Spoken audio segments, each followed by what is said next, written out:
my name is Ava. I'm a nursing student with LSUA. Hi, my name's Joanne. Nice to meet you. Hi, Miss Joanne. So I just wanted to talk to you about Mrs. Smith. Could you state her name and date of birth? Kim Smith, 11/19/1969. Okay. And do you mind if I take a seat? Sure. It'll only take me about 5 minutes. Okay. I just wanted to educate you on some things that we've been doing here in the hospital to prevent some pressure ulcers. You might know them as bed sores or even pressure injuries. Okay. So could you tell me a little bit about why she was here? So, about 2 or 3 weeks ago, she called me and said she had fell. She lives at home by herself, does her own thing. I waited about a day. She said it didn't get better, so I brought her here. They had to do a hip replacement, and we've been here for about a week.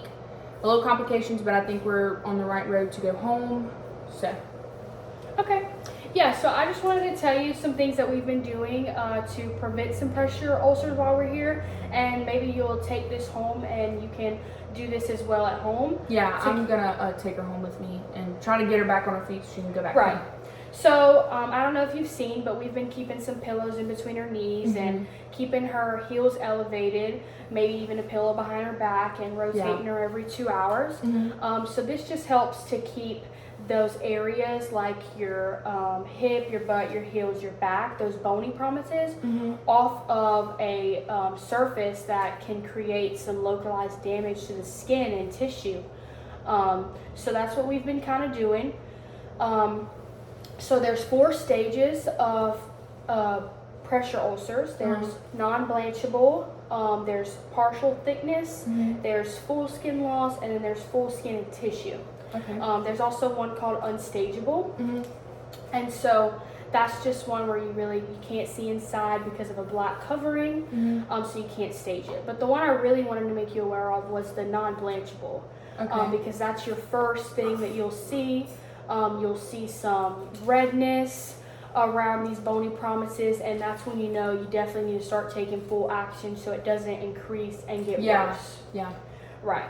That's the last thing we need. Right, and especially with her age, and you know, body mass takes a toll, malnutrition, incontinence, immobility, poor perfusion, as well as dehydration. And I know with that hip, you know, she's not getting up as much, and she might not be drinking as much. So we just really want to make sure that she's up and moving, and you're putting some pillows underneath those bony prominences, and just making sure that there's no pressure ulcers. Okay. Right. So some risk with those pressure ulcers, if she were to get one, can be like long healing process, pain, odor, sleep and mood disturbances, and worse comes to worse, infection. Yeah, we don't need that. Yeah. Right.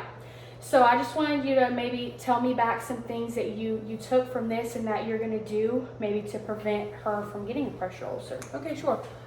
So I'm whenever we get home, I'm gonna make sure to try to get her up, even if it's just to the chair, so she's not just soaking in the bed.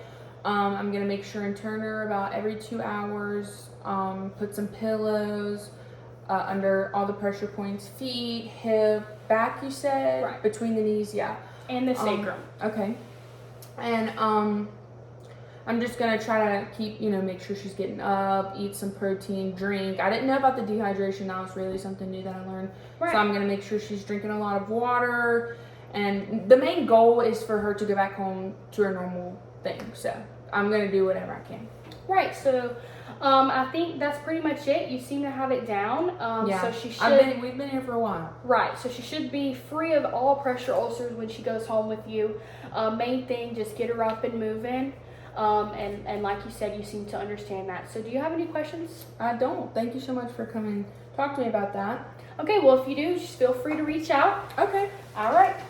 Now we'll perform hand hygiene. Thank you so much.